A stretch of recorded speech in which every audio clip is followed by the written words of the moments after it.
এটা কি ইয়াল্লা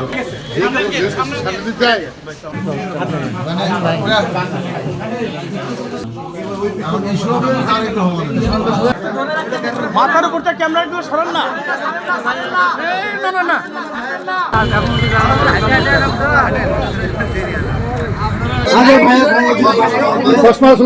একটু ধরে থাকবেন একটু ধরে।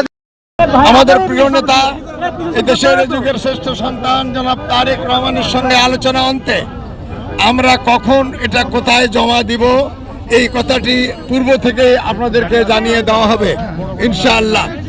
আপনারা সবাই দোয়া করবেন ইনশাআল্লাহ। আমরা দেশমাতা বেগম খালেদা জিয়া যেন বগুড়া ৭ এলাকা থেকে নির্বাচন করে নির্বাচিত হয়ে দেশ এবং জাতির সেবা করতে পারে। আমরা আজকে মনোনয়ন পত্র তুলেছি আমাদের বগুড়ার প্রিয় সন্তান, বগুড়ার মানুষের অত্যন্ত আপনজন এবং বাংলাদেশ জাতীয়তাবাদী দলের ভারপ্রাপ্ত সিনিয়র ভারপ্রাপ্ত আমাদের চেয়ারম্যান, আমাদের বাংলাদেশের লড়াই সংগ্রামে যিনি দীর্ঘ ১৭ বছর সরকার মধ্যে আন্দোলন নেতৃত্ব দিয়েছেন, মানুষের মুক্তির লক্ষ্যে, এদেশের মানুষের কল্যাণের লক্ষ্যে এবং এদেশের খুন নির্যাতনের বিরুদ্ধে সরকারের পতনের লক্ষ্যে যে নেতৃত্ব দিয়েছেন আমাদের সেই মহান নেতা বিএনপির ভারপ্রাপ্ত চেয়ারম্যান জনাব তারেক রহমানের আজকে বগুড়া সদর থেকে আমরা তার মনোনয়ন পত্র তুলেছি। ইতিমধ্যেই বিএনপি থেকে বগুড়া সদর ৬ আসন থেকে তিনি নির্বাচন করার সদয় সম্মতি জ্ঞাপন করেছেন। সেই জন্য আমরা বগুড়াবাসী অত্যন্ত আনন্দিত, গর্বিত।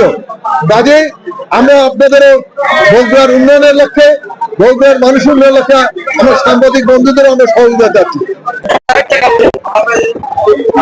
বাংলাদেশের মানুষ এবং বাংলাদেশের গণতান্ত্রিক আমি সকল উৎসুক জনতা সবাই তাকিয়েছিল যে আগামীর এই নির্বাচনটা কেমন হবে, কিভাবে হবে।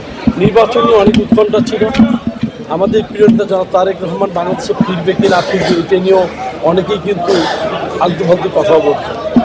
সব জল্পনা কল্পনা অবসান ঘটিয়ে নির্বাচন কমিশন তফসিল ঘোষণা করেছে আগামী 12ই ফেব্রুয়ারি ভোট।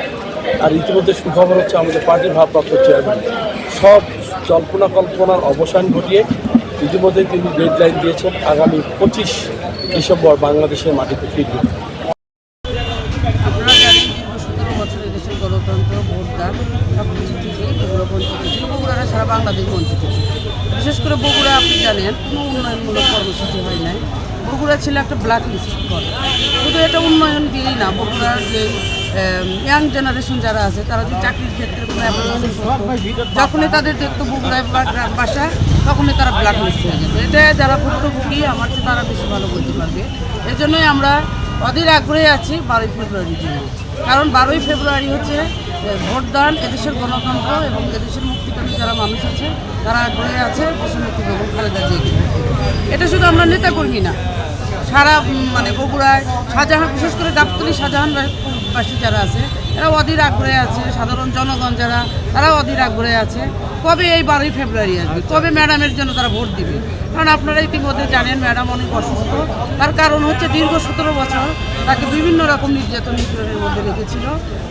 তার সুচিকিৎসা করা হয়নি, তার ঠিকভাবে টেক কেয়ার করা হয়নি। তারই পরিস্থিতিতে উনি এখন অসুস্থ এবং তার এমন পর্যায়ে চলে গেছে যে আমাদের এই মুহূর্তে দোয়া করা ছাড়া আর সেকেন্ড কোনো অপশন নেই।